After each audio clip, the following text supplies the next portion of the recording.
Right, once again, it's a pleasure to welcome Mark. He is a man I admire greatly. He is a journalist. He's a founder of the Anti-Racist Alliance, a lifelong campaigner against racism, a constant champion of Palestinian freedom. And he was one of the founding members of the Stephen Lawrence campaign following the brutal murder by white racists of that young man in London. And he was expelled from the Labour Party for bringing that party into disrepute. Mark, how many wars did you support involving the massacre of brown-skinned people to bring that party into disrepute? Well, you know the answer to that, 0. I've always fought against them, including the current one in Yemen. The British are arming the Saudis. Did you attack victims of victims of child abuse like Margaret Hodge and try to silence their voices, thus bringing the party into disrepute? Your views, Mark? I know that's a rhetorical question because you know the answer to it. But Mark, we got a problem. We have to pinch ourselves. Look, we've gone down a rabbit hole. Lifelong anti-racist campaigners are effectively expelled for racism, in your case, the catch-all. What did you do to that poor MP, Ruth Smith? Did you use racist language to abuse her? Why were you expelled, Mark?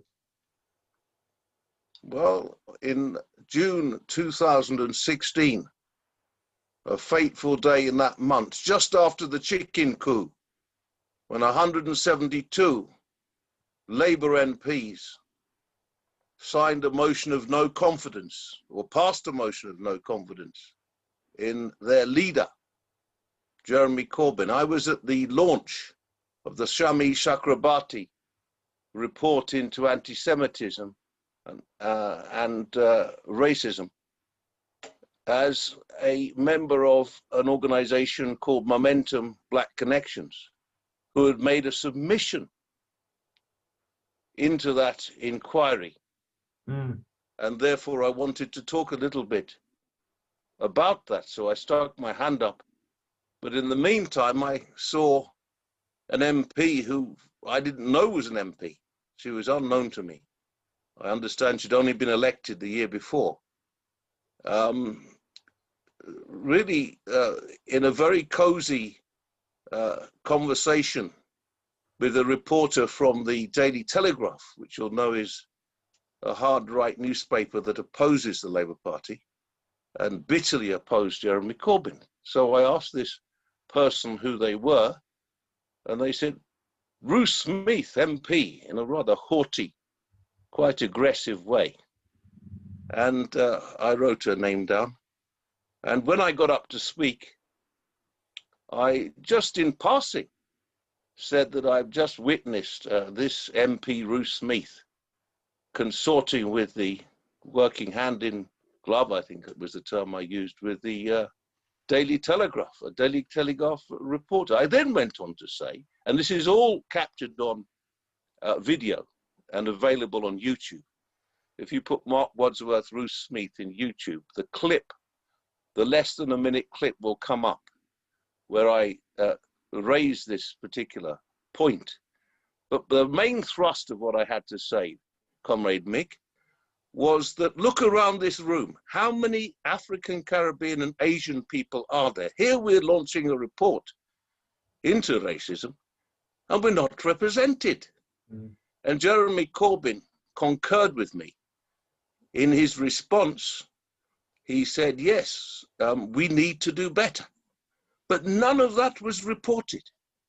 All that was reported was that, in quotes, a Momentum supporter had attacked a Jewish MP. I didn't have a clue who Smith was, and certainly didn't know that she was Jewish, and made no reference to Jews or them controlling the media. You know that trope. But that's what I was accused of. So effectively, I was collateral damage because I was expelled that day by email. I was collateral damage in this vicious war between the right wing and the PLP the Zionist right wing. Mark, come on. You're asking people to believe. Sorry, Mark. You're asking people to believe. Sorry, I do apologise. There's a slight time delay. Mark, you're asking people to believe you were expelled from the Labour Party because you suggest that a right-wing Labour MP may have been cooperating with the Telegraph. Are you asking people to believe that? Because not very many people would, or have even heard the bare bones of the story. It's incredible. Yes, but in the kangaroo court, the National Constitution Committee's kangaroo court of 3 people, 2 of them hard right-wingers, hardline right-wingers. Maggie Cousins from the GMB Union was chairing it with great glee.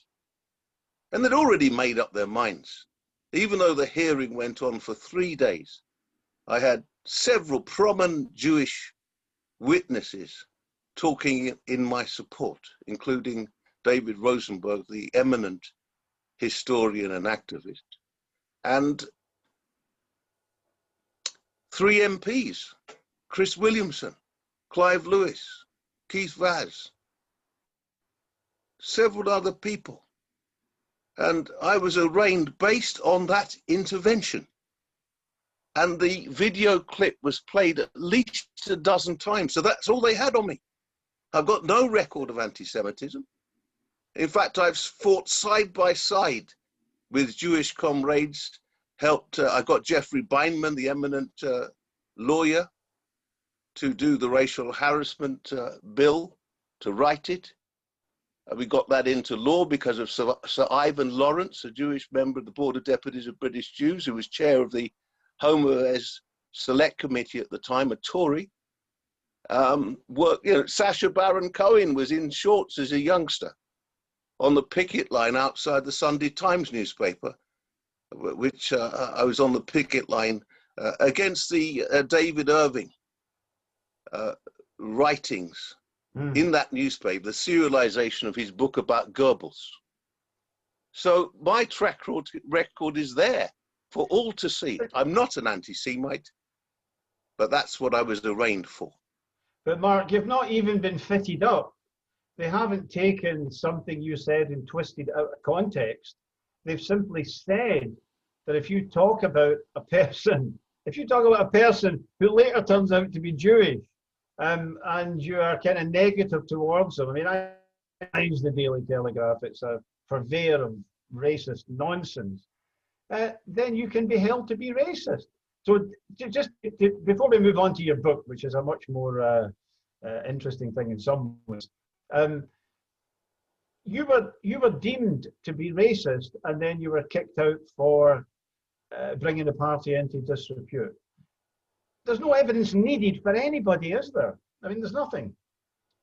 No, it's like the Salem trials and the McCarthyite witch hunt.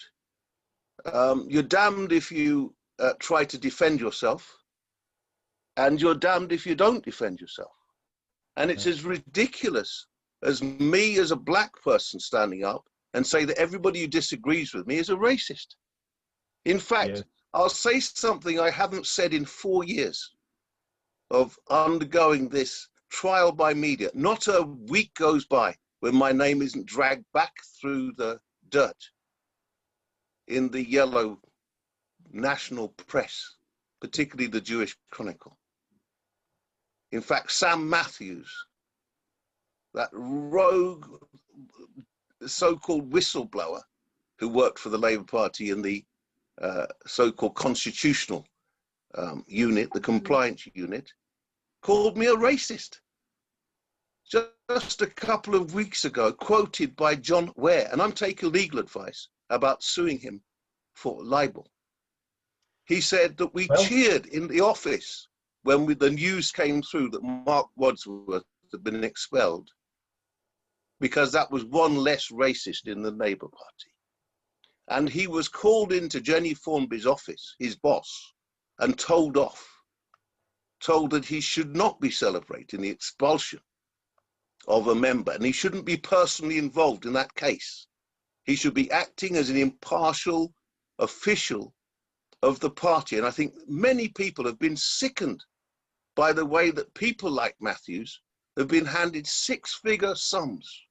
I call it a bung, 250,000 plus, for being guilty of bringing the party into disrepute and trying to sabotage a Labour victory.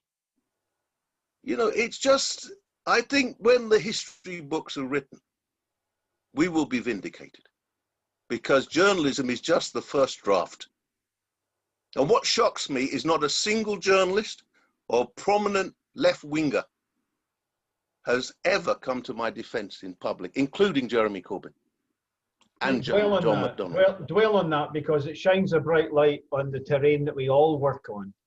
So you're not even stitched up, you're just kicked out. You're a prominent black anti-racist campaigner with a pedigree that I would be very proud of.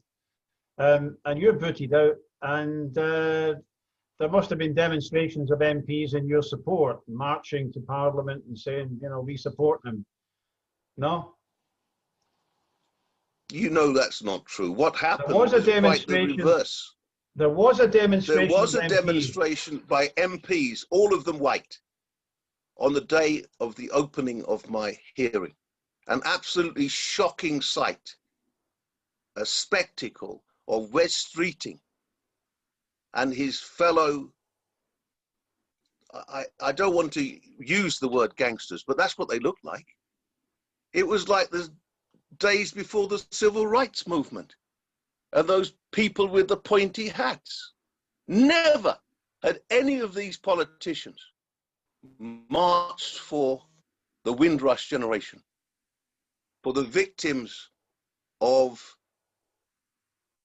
the Grenfell massacre, or any anti-racist cause. But there they were, marching on the hearing of a black activist, a black man. So I think that was racist.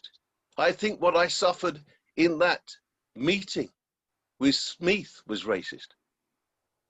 Sure. Imagine the only black man getting up and speaking in an essentially all-white meeting is attacked and expelled from the party. And many people on social media, on Twitter, have said it was redolent of what used to happen in the Deep South, when a black man would be lynched for looking at a white woman. Yeah. So Mark, even looking at a white woman. Anti-racist. These people are sort of right-wing Labour. Most of them support the racist state of Israel, the state racism of an apartheid system, and they're desperate to. Your name was on their lips as they marched towards the inquiry, was it not? It was targeted specifically at Marc Wadsworth. Have I got that right? That's right. They said that they were there to protect Ruth Smith. Protect her from what? I had maybe 100 very well-behaved and peaceful demonstrators marching, and not marching, demonstrating outside the hearing. And it was a clear provocation. And I have to say that a very senior member in Jeremy Corbyn's office spoke to me on the phone that day and beseeched me to call off that demo. And she said to me, call off the demo, because if there's a clash between the two marches, well, there weren't two marches, but if there's a clash between the two demonstrators, then it's going to make headlines the next day. So they knew about Wes Streeting's plans. I don't know whether he consulted them. And it's going to look bad in the headlines for Jeremy.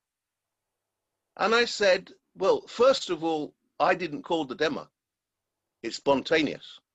It's a spontaneous outpouring of support for me. And secondly, even if I did, it would go ahead anyway, because people feel that strongly about the issue. And so that woman said to me, but wouldn't you like to see a socialist in number 10? And I said, yes, of course I'd like to see a socialist in number 10, but I'd like to see a socialist in number 10 who supports his friends and allies. Because I think that solidarity is a cornerstone of socialism. Absolutely. And so she then said to me, well, we've been working behind the scenes to help you. And I said, you know what? This is the first time and this is 2018, don't forget, in 2 years that I've heard anything from you guys. Nobody's texted me, phoned me, got in touch with me, and now you're asking for a favor from a victim. And so that's how the conversation ended, really. I think it's despicable that the likes of Jackie Walker, Ken Livingstone, myself, Chris Williamson have been effectively thrown under a bus by the Corbyn juggernaut. They were so desperate in the end to get into power, number 10 and number 11. They would have sacrificed their grandmothers, and they lost their souls, I think, really. When we do a real proper examination, comrade, from the left, from those who supported Jeremy and the Corbyn project, they're going to be questions to be answered about what went wrong and who was sacrificed. I think to get into the very upper echelons of the British state, I think the rule is you have to kill someone you love. It's like joining the mafia. If you kill something you love, then they'll accept you. And I think you have to throw your comrades under the bus, and then you may proceed or you may not. I can't agree. Of course I can't agree. And we're going to come away from this, and I want to talk about the book. I do deal with anti-Semitism in the book. I think there are about 2 pages on Israel, Palestine in the book. They've stirred up a hornet's nest with me. They've unleashed a beast of an opponent, because it was a steep learning curve for me. I didn't know enough about Palestine, or as much as I know now. My best friend is Palestinian. I visited him in Jordan. I tried to get into the West Bank, but the IDF kept me out because they knew I was a journalist.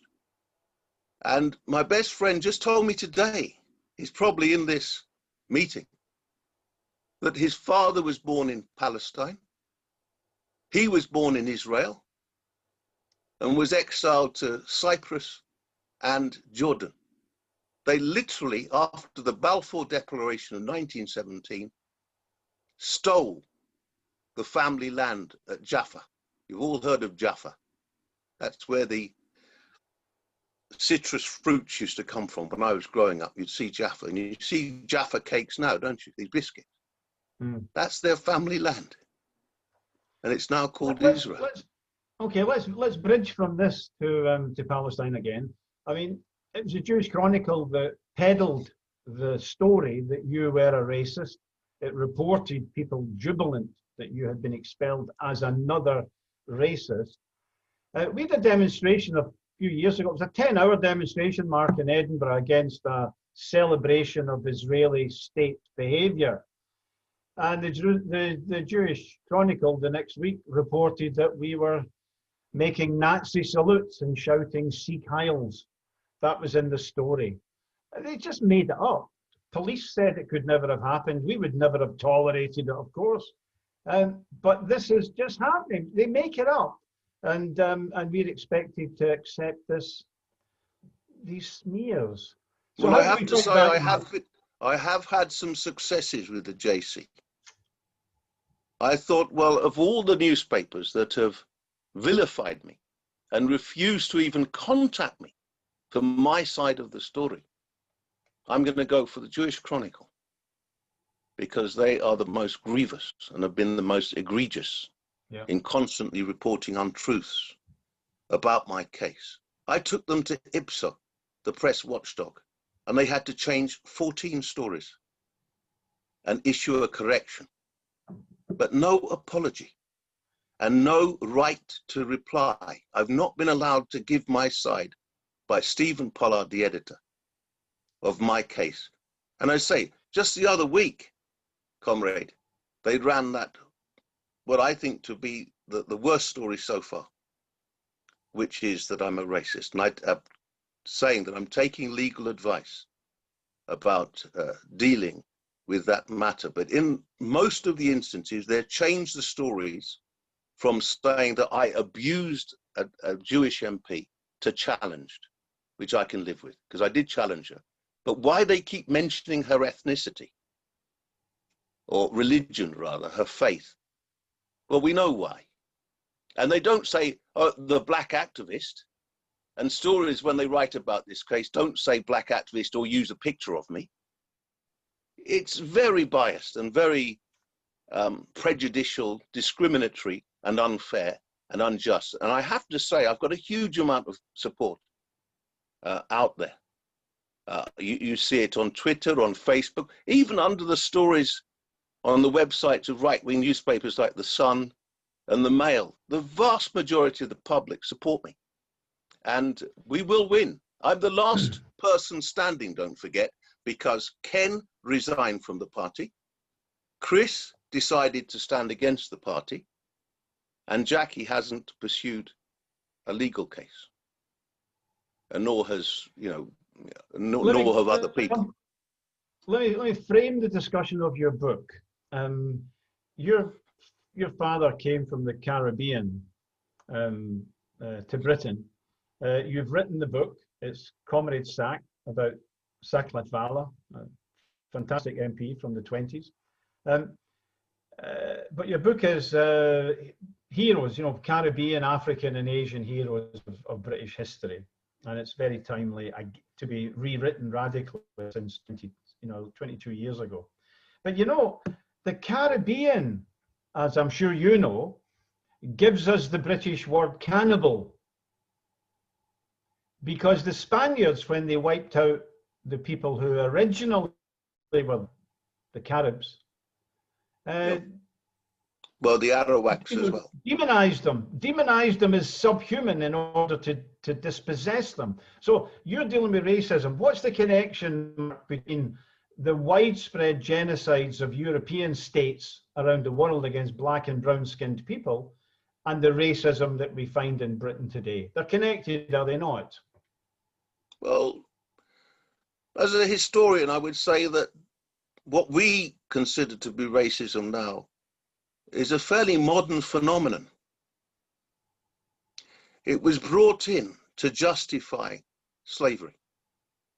And there are those people who quote parts of the Old Testament that refer to black people being the drawers of water and hewers of wood, so that we're somehow subhuman. And that can justify the fact that the Church of England itself supported slavery. They had plantations. They blessed the slave ships before they went off to Africa to plunder, to steal human beings. So you're suggesting the Romans, so you're suggesting, Mark, the Romans didn't need racism to enslave people. It was just a fact of life. They allowed them to live and use their labor. But the modern period, racism was necessary to justify the buying and selling of black people or the extermination, a different type of racism. Absolutely. You see what happened with King Leopold of Belgium, treating the Congo as his personal possession, overseeing the butchering, torturing, maiming, dismembering, murder and rape of people my color. So it's a European crime on an industrial scale, not just based in Britain, but in France, in the Netherlands. I mean, people think the Scandinavian countries are liberal and weren't a part of this, but Denmark and Sweden had outposts in Ghana. Yep. Finland sent quote unquote Lutheran missionaries to Namibia. Nobody invited them there. None of these people had visas. They just helped themselves to land, to human beings, to mines, and to plunder resources. And that's what modern day slavery is based on. So what about the idea, Mark, before, I do apologize for this bloody delay. Mark, what about the idea, before I want to bring us to Palestine via the person of Winston Churchill, than whom it will be difficult to find a more racist individual. But what about the idea that we were Christians, quote unquote, and they were not, and that gives us the right to plunder? That doesn't play so well anymore, but we are Democrats and they are not, and therefore we can invade any country that we wish. The Well, ideology is changing. I do mention Winston Churchill in the book, and I do say that there's been a re-examination of his role as someone who was basically a racist. His role in the Bengal famine, where hundreds of thousands, 3 million people of Indian descent were starved to death, like the potato famine in Ireland. And I make connections with Ireland, very strong connections with Ireland in the book. I talk about Winston Churchill urging the gassing of Kurds and people in Afghanistan. Yeah. Now, these are uncomfortable parts of history that we need to have an honest conversation about, and they mustn't be buried. And I say that. I talk about the tearing down of the statue of that racist, white supremacist slaver, Edward Colston in Bristol, which I applaud. And most of those Black Lives Matter. Hey, Mark, my granddaughter was there when the statue came down. I'm very proud of that. Give her a big hug from me. Yes, I will. I will. And that Keir Starmer had the temerity to criticize that long overdue act of civil disobedience, and also to diss the Black Lives Matter movement, which he dismissed as just a moment. And that's who the Labourship, who run the Labour Party at the moment. It's quite shocking. So I deal with Starmer in the book as well. And you've written about Churchill. I mean, Churchill is a real bridge between general racism and racism towards Palestinians. I mean, he said that he didn't accept that a wrong had been done to the people of North America or to the Palestinians, because he said if a more worldly race, quote unquote, if a more worldly race, I think he meant me, Mark, and not you, comes along, then the inferior race has to give way. His eugenics was actually exterminatory.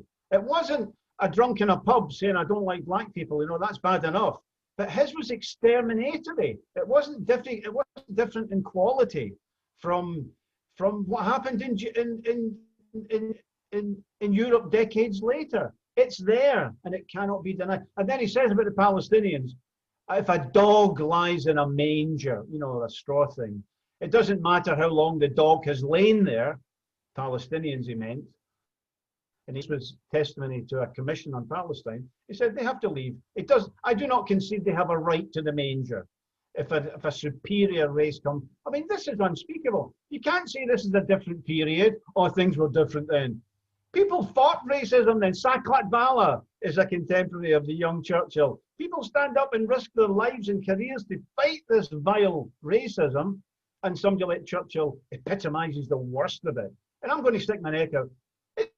It's not beautifully different from 1930s Germany racism. I don't see that. Please comment and disagree if you feel like it. Well, I don't want to spend too much time on Churchill and his hero worshipper, Boris Johnson, Churchill light. I want to spend time talking about Shapoorji Saklatvala and what a brilliant tribune of the working class he was as a communist MP, as a fighter for Indian independence and for the lifting of the colonial yoke from all oppressed people around the world, from Palestine, Egypt, Ireland. That was all his concern. Let's remember that more than 90% of his electorate were descended from Ireland. Isn't that an incredible figure? This is 1920s, Mark, isn't it? 1920s? This is the 1920s, and you'll probably know why. because Clapham Junction and the railways at Nine Elms in that part of town, where grotesquely the US Embassy is now based, they were there as rail workers, as workers in heavy industries, at Price's candle makers, at Bowley's factories, the many factories, the Morgan Crucible, which made armaments. So, Irish labour was very important in this country, the same as black labour.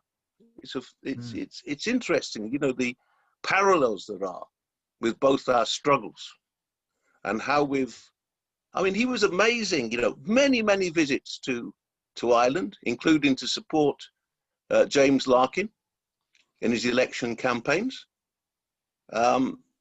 feted at open-air rallies in O'Connell Street in Dublin, when more than 10,000 people turned up to hear Saklat Vala speak. He was like a modern-day pop star, or, the Corbyn rallies that we all remember. So an amazing figure who has just been forgotten, like so many black people, African Caribbeans, Asians. They've been forgotten in history, and it's the job of people like me to bring them to the fore. People like William McCuffey, the leader of the Chartists, way back before the Labour Party even existed, from the 1830s, 1840s. Taylor, a leader of the Taylors Union, and then a leader of the Chartists, there in Kennington Park when the big rally was held. People like John Archer, the first black mayor in Britain in 1913, the mayor of Battersea, and the famous Pan-Africanist who actually is credited with introducing Saklat Vala to Battersea. And Saklat Vala was a tribune of striking miners at the time. In fact, during the general strike in 1926, he was jailed for a speech he gave in support of the miners. He spent 2 months in Wormwood Scrubs prison. Oh, Mark, so Saklat Vala is hurled by a traditional industrial proletariat at this big railway junction into Parliament. He's in enemy territory in Westminster. He's a stalwart for anti-colonialism. Now, the British left has not long on anti-colonialism and on the rights of nations to self-determination. But Saklat Vala has some steel. To what extent is that because he's black or brown and he's a communist? How do you explain the strength of somebody like that? Because it's no mean feat in the British electoral system for a man like that or a person like that to get into Parliament. It's quite remarkable, isn't it? Tremendously popular in Battersea.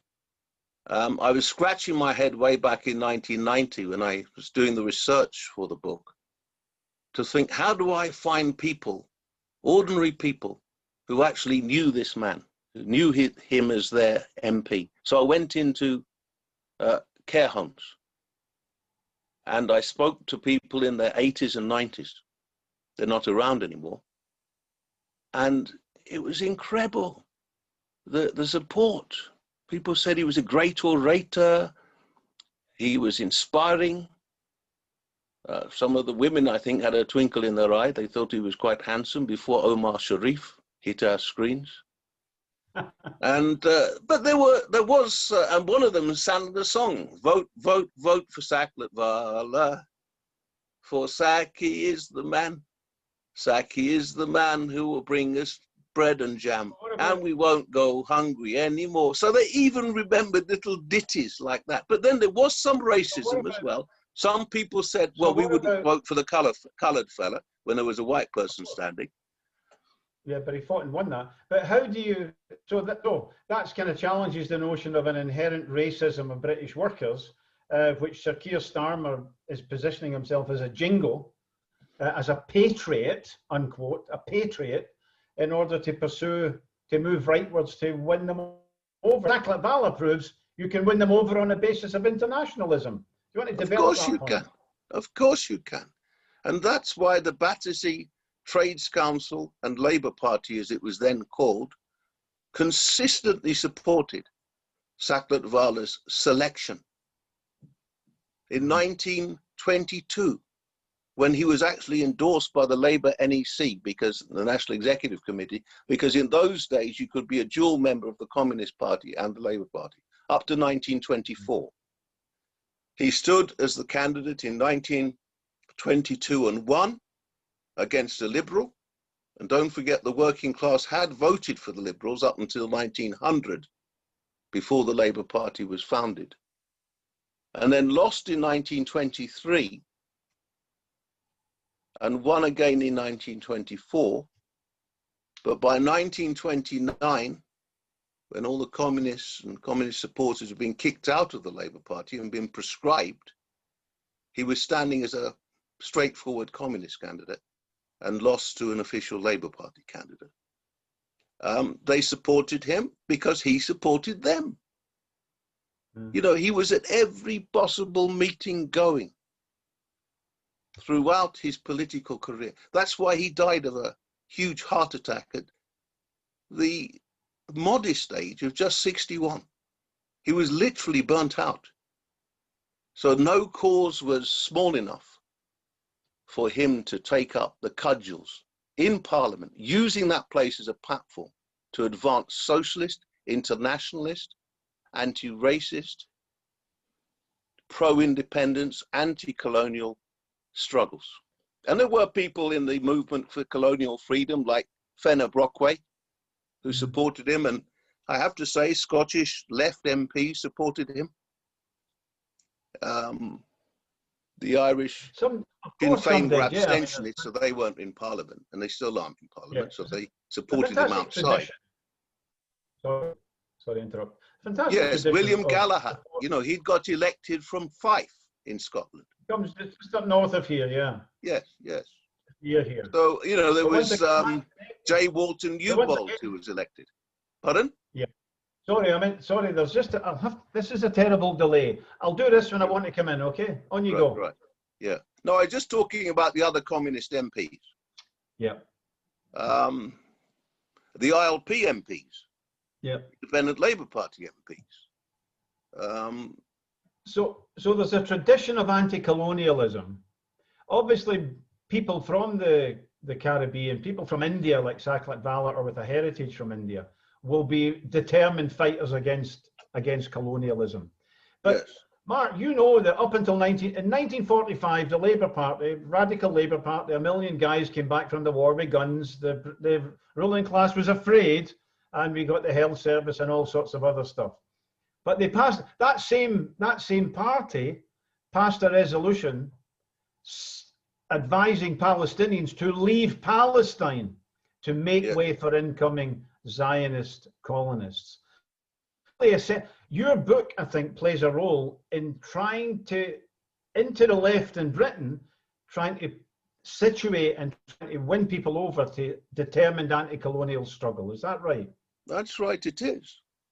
I hope it will be used as a blueprint, as a guide to what is possible. You know, if it could be done in the 1920s, almost 100 years ago, a century ago, this sort of politics could be advanced as mainstream left politics. It can be done again.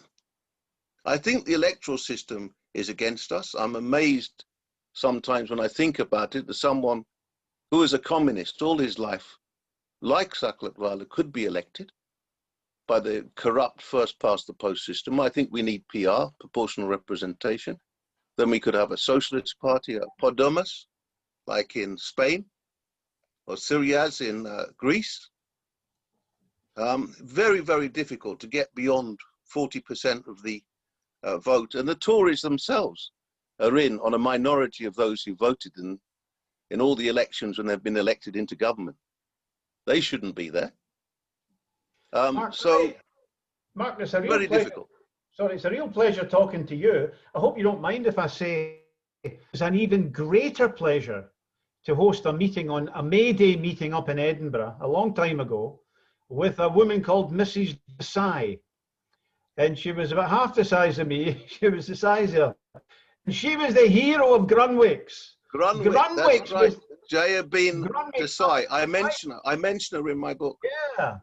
But viewers won't know the story that creature, you know, Powell managed to seduce enough demoralized miners to march in a racist march with him against immigration, violent, frightening march. But a few years later, those same dockers were outside the Grunwick's picket line week after week after week for Asian photography. It was a photography processing thing run by an Asian sweatshop character. There's a story of transformation. Yes. You want to comment on that? Is yes, Mrs. Desai in your book?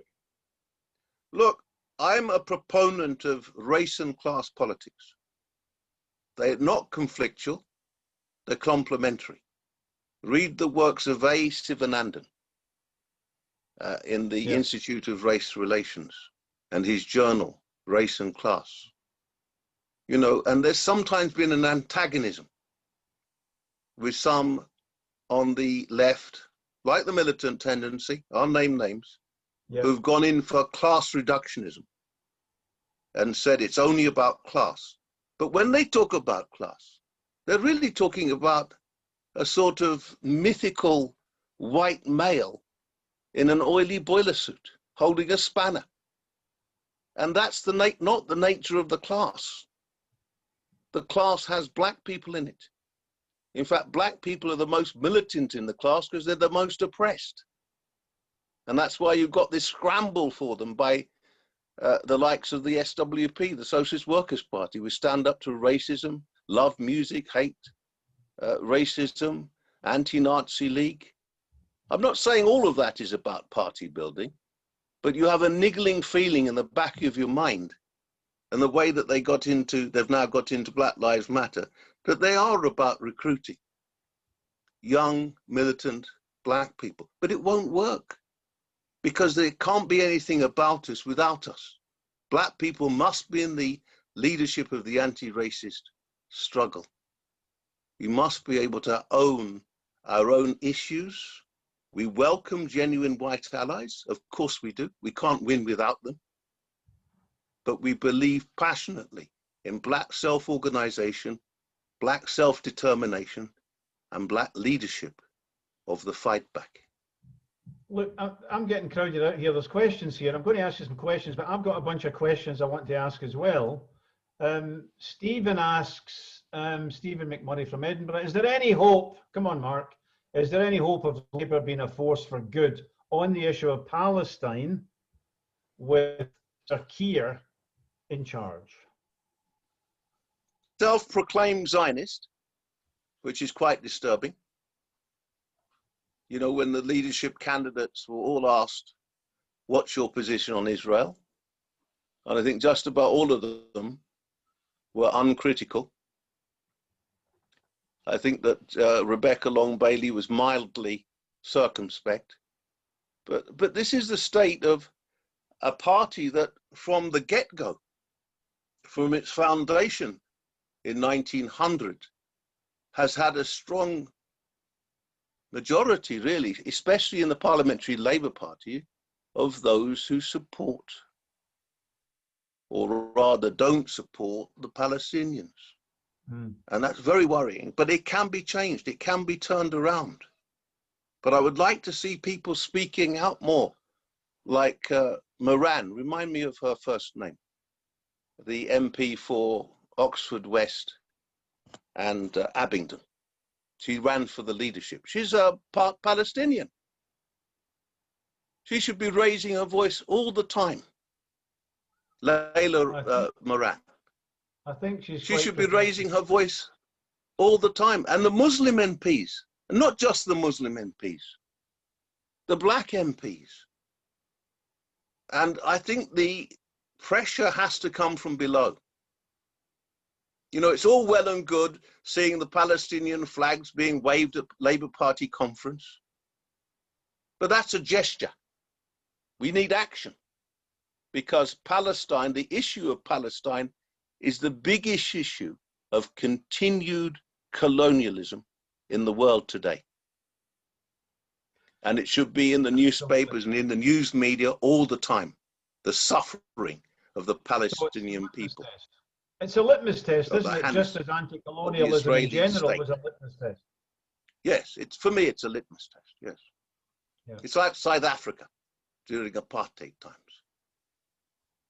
That was front and center. Why isn't Palestine front and center of our discourse? Well, there's a strange contradiction, Mark, because I study opinion polls avidly, not for focus groups, but to find out what's going on in the bedrock of society. And every opinion poll, even the BBC annual surveys internationally of the World Service, shows that Israel is already a polecat state in terms of people think. And even in America, it's not as solid as people think. But right across Europe, majorities of people are deeply suspicious or hostile to what Israel is doing.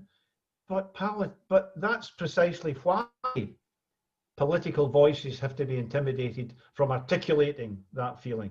If that feeling were to be articulated, Israel's in deep trouble. There's a lot of Jewish support for the Palestinian cause, I have to say. Let's not forget that.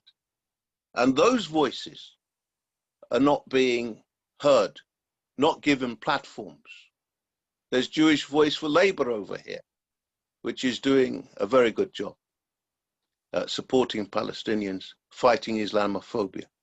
And just returning for the Jewish Chronicle for one moment, because I don't want my words distorted. I am not anti-Jewish. My grandmother was Jewish. I've grown up with a strong notion of we must fight Nazis, Nazism, and anti-Jewish hatred. I think that would be a better word to use. I took on the Jewish Chronicle because I passionately believe that there needs to be a rekindling of the alliance between Black people and Jewish people, as we saw in the civil rights movement.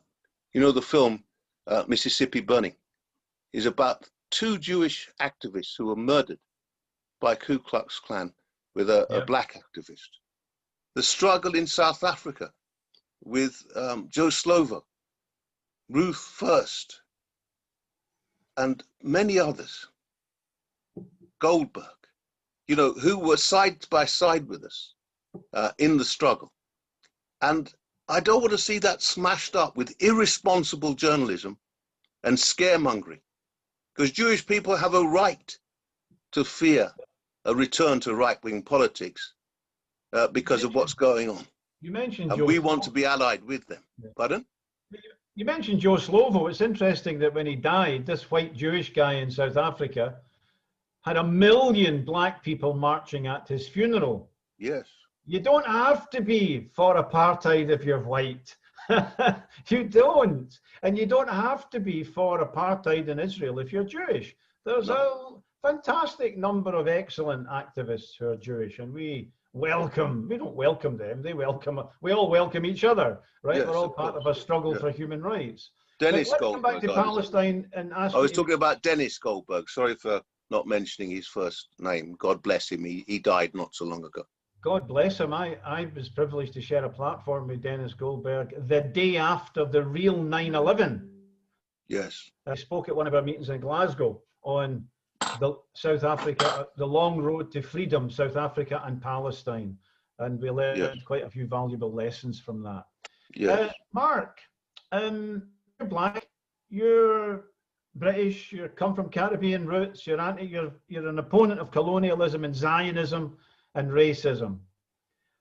What about welcoming more Black police, like Obama become president of the USA? What about identity politics? How do we fight racism as if our life depended on it? Because although I'm white, I think our lives do depend on fighting racism and building a better future. How would you try and sum that up briefly, Mark, to viewers? Well, I deal with that in the book. I quote a Black woman scholar, fine Black woman scholar, Delia Gabrielle, when she talks about this isn't about identity politics. This isn't about culture wars. This is about a class war. Because the majority of black people are working class. They are fighters. They're the most oppressed in the class. And we have every interest in advancing the class. I'm not sure what identity politics means. I'm not sure I know what woke means. All I know is I'm in this fight to fight the oppressor. And I'm on the side of the working class from which I come, from the bosom from which I come. I see the fight of travelers now going on. And I'm pleased that their Gypsy King, Tyson Fury, is now helping by going on demos and calling out the discrimination that travelers face. As a youngster, I spent time on a traveler site with the Coopers and the Critchleys and the Lees. And they're fine people. And we've got to stand with their struggle as well. We've got to expand this. People talk about intersectionality, which I'm just about getting my head around, which means the black people support other oppressed people. And when people talk about women, they shouldn't just be talking about white middle-class women. There are black women in there in that fight as well. You mentioned one of them, Jaya Ben Desai. Asian workers have played a magnificent role fighting the bosses at places like Mansfield Hosiery Mills, Imperial Typewriters, Grunwick, and through the Indian Workers Association, which is a fantastic organization. So let's remember, we need unity. They were often let down by the trade unions and the corrupt bureaucrats in trade unions who wouldn't recognize their strike, wouldn't make it official. But fortunately, Brent Trades Council, in the case of Grunwick, with Jack Dromey as one of the key people back in the day, did support them. So we've had battles on our hands. You know, the 1919 seamen, black seamen facing, you know, riots, black people uprisings in places like Liverpool, Cardiff. You know, we've had a fight on our hands, but let's be positive. Let's look at instances like when the Lancashire cotton workers refused to handle cotton from the deep south in support of the fight by slaves against slavery. Let's look at the tremendous solidarity there has been in the trade union movement against apartheid, against the colour bar. At Fort Dagenham, when members of the TNG, the Transport and General Workers Union, now Unite, kicked out Nazis and put it in the rule book that they couldn't belong to the union, smashed up closed shops where only white people could work in certain parts of the factory. Of course, the higher paid jobs.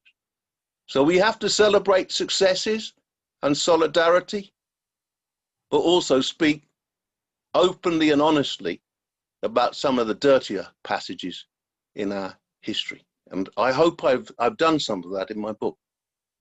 Mark, you must forgive my fading memory. Who's the guy who was in the royal family? Household name, much loved. You know the royal family about the soap opera. What's his name? He used to be a building worker in North Wales. What you're talking? No, you're not talking about Paul Robeson, are you? He played a tremendous role. Paul Robeson supporting the miners in Wales. I'm not a big expert on the royal family. I'm sorry, comrade. Right. Well, I'm going to kick myself. Royal family is not the bloody parasites in Westminster. It's a sitcom about guys sitting on a sofa. Anyway, the star of the show used to be a building worker in North Wales. He used to be in the National Front, or very close, but he emerges through that experience and moves very sharply to the left. And he's a pillar. You know who I'm talking about. I'm just unable to express myself. I don't know. People change. People change. People can change. Yes. Are there any more questions, comrade? You had Stephen. I haven't had any others. My question is, Grenfell is an atrocity of largely, not exclusively, brown and black-skinned people in the capital of this country.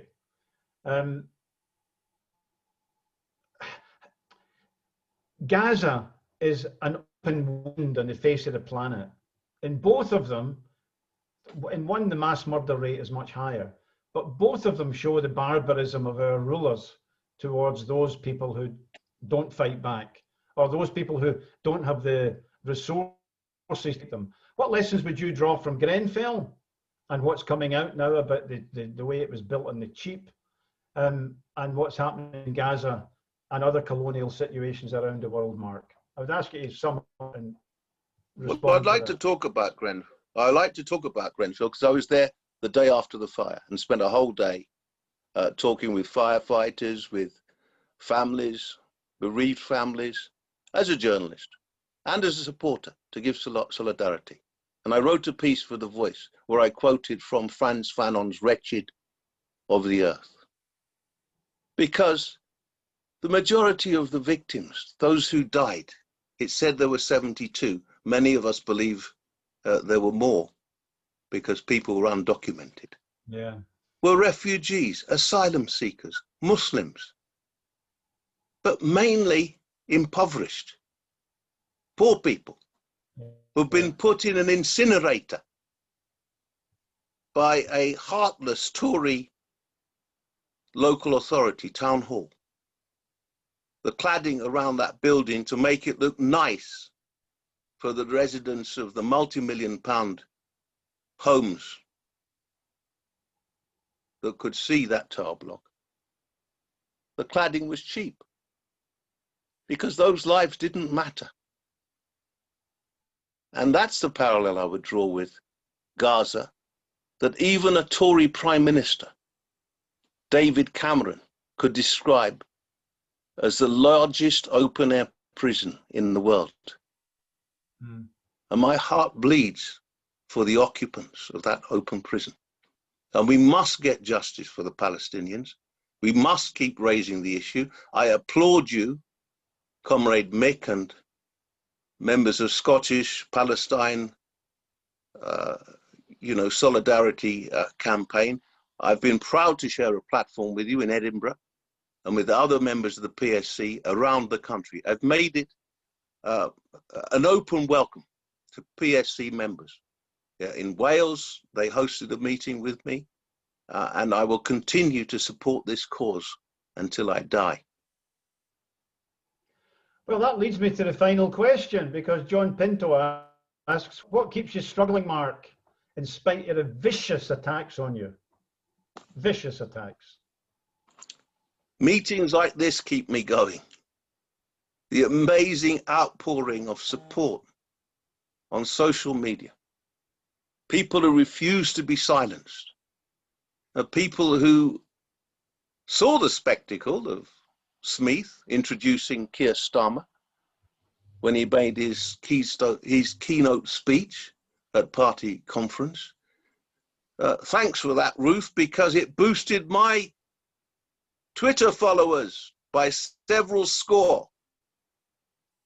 So every time there are these slights, every time I'm attacked, my morale is boosted by the fantastic support and the solidarity. And the best thing that viewers can do now is go out and get hold of that book. I hope you'll put up the link so everyone can see it. Get hold of a few copies. Get it around the movement. It's not about enriching me. The most important thing to me, I get £2.25, £2.50 possibly from each book. So I'm not getting much from the book. All these thoughts that book writers, get loads of dosh. It's not true. I did it for the love of the causes that are espoused by Shapoorji Saklatvala. May he rest in peace. Mark, you could have got on a gravy train many times, I'm sure, and you're not on it. And you're not Definitely not. You're not here to get our money. Anyway, a lot of us are Scots. We don't part with money easily. But make an exception for this book. It really is a very important document. The fight against apartheid in Israel is part of the wider fight against racism that blights this society. And I think we do have to fight it as if we were for our lives, because going forward, this government means us harm. Their allies are vicious. Grenfell is what they can do if they can get away with it. We have to keep fighting. Mark is absolutely right. You don't get rich in this business, but you know, I just imagine what life is like if you don't struggle for justice, against racism and for Palestine. How amazing, how many amazing people you would never have met because we wouldn't know that each other exists. Friends, it's a real pleasure to thank Marc Wadsworth for coming here today. The link for the book will be up very quickly if Jimmy's able to find it, but if not, I'll find it as soon as we're finished. Yep. Friends, today is an anniversary. We do a daily WhatsApp post to people who want to receive something on the issue of Palestine on this day. On this day in 1982, according to the Los Angeles Times, the Israeli occupation of Lebanon meant that looting in Lebanon was in full swing. The LA Times reported, quote, Israeli trucks loaded with household appliances were driving south towards Israel, while flatbed trucks loaded cars taking them to Israel. Eyewitnesses reported that appliance and television shops were cleaned out and the airport computer reservation system was stolen by the Israeli army. At the College of Science in the Lebanese University, there was wanton destruction and looting of scientific libraries. Flatbed trucks of stolen Lebanese cars heading for Israel. You don't see much of that in the mainstream media, but that's what the LA Times reported then. Friends, if you want a daily post, just PM me or campaign, and we'll arrange that very quickly. Marc Wadsworth, the more you're vilified, the more it's a sign that you've not been bought, you've not been bent, and you're standing up. You haven't betrayed your life of standing up for justice and for working class people. A real pleasure, Marc Wadsworth. Thanks for joining us today. A luta continua. I don't speak French, but I know what he means. Viva, I think that's Italian. La luta continua. The struggle continues because we have no choice. This is the time we are alive. Thanks for joining us, friends. And join us next week when I'll be interviewing, actually there's no connection deliberate, but I'll be interviewing Marwa Osman from the Israel-Lebanese border. And we'll be talking about the view of Israel from Lebanon. Join me next Sunday, 4 o'clock, for another valuable discussion, someone who can contribute to the discussion on Palestine solidarity. Goodbye, viewers. Thanks for joining us. Goodbye, Marc Wadsworth. The struggle does continue, and as we go forward, we'll keep in touch and we'll support each other. Thanks again, Mark. Thank you, Comrade Mick. Thank you. Thank you, Comrade Marc Wadsworth. Thank you. Bye, all.